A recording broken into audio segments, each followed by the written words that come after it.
नमस्कार, मैं आसफान शाह। राष्ट्रवादी कांग्रेस पार्टी शरद चंद्र पवार गुट की सांसद सुप्रिया सुले अपने संसदीय क्षेत्र बारामती में विकास कार्यों के उद्घाटन कार्यक्रम में शामिल हुई, जहां उन्होंने महायुति सरकार से लेकर अपने चचेरे भाई और राज्य के उप मुख्यमंत्री अजित पवार पर जोरदार हमला बोला। सुले ने कहा कि चंद महीनों बाद एनडीए की सरकार राज्य में आ रही है। वहीं सुप्रिया सुले ने कार्यक्रम में विकास कार्यों के उद्घाटन के दौरान प्रोटोकॉल का पालन नहीं किए जाने पर मुख्यमंत्री एकनाथ शिंदे के समक्ष अपनी चिंता जताई।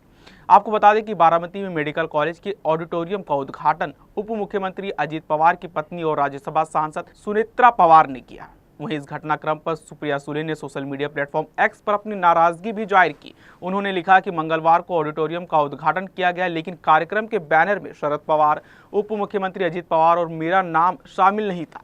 प्रोटोकॉल के अनुसार इन सभी प्रतिनिधियों के नाम शामिल होने चाहिए। इसके अलावा हमें कार्यक्रम में आमंत्रित भी नहीं किया गया।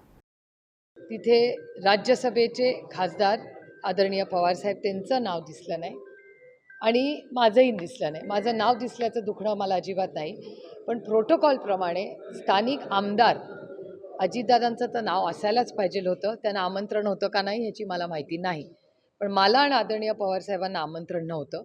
माझी एवढीच सरकारला विनंती आहे की प्रोटोकॉल नक्की सरकार काय पाळतंय, कारण का जो प्रोटोकॉल आम्हाला समजतो की लोकसभा मतदारसंघात एखादा चांगला कार्यक्रम होत असेल तर आम्हाला काही स्टेजवर बसायचा आग्रह नाही, आम्ही खाली बसू, पण लोकसभा मतदारसंघात ज्या लोकांनी आम्हाला निवडून दिलं आहे त्या लोकांसाठी काय काय सेवा उपलब्ध आहेत ह्या तर आम्हाला कळल्या पाहिजेत. आणि तुम्ही माझा कार्यक्रम पाहिला असेल तर उद्या मी त्या कॉलेजला जाणारच आहे.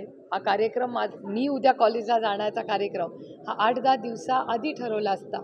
आज मी बारामतीतच आहे. जर मला सांगितलं असतं तर मी खुशी त्या कार्यक्रमाला गेले असते. आणि आदरणीय पवारसाहेबही आज बारामतीत आहेत. आम्ही दोघंही खूप आनंदाने त्या कार्यक्रमासाठी गेलो असतो आणि आमचा काही आग्रह नाही आम्हाला स्टेजवर बसायचा. आम्ही दोघं खालीही बसलो असतो. आम्हाला काही प्रॉब्लेम नाही.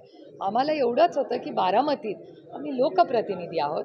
लोकप्रतिनिधीला आमंत्रण करणं हा साधारणपणे सरकारचा प्रोटोकॉल असतो. आणि त्याचबरोबर अजित पवार हे फक्त इथले आमदार नाही आहेत, ते इथले राज्याचे उपमुख्यमंत्रीही आहेत.